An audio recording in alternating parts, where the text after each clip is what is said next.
kunyaring nagpalit lang tayo and nandun pa rin yung ugat ng puno. Nandun pa rin yung puno ng politika. We're screwed.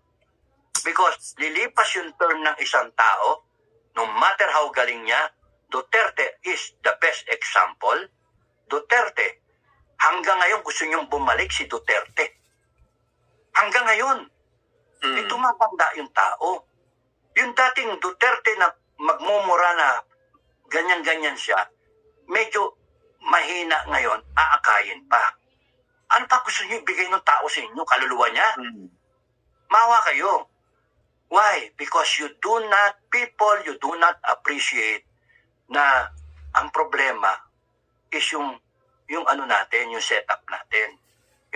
Yung puno ng politika at yung ugat na korupsyon. We have to stop that. And if we're going to stand up, whole of nation approach, ayusin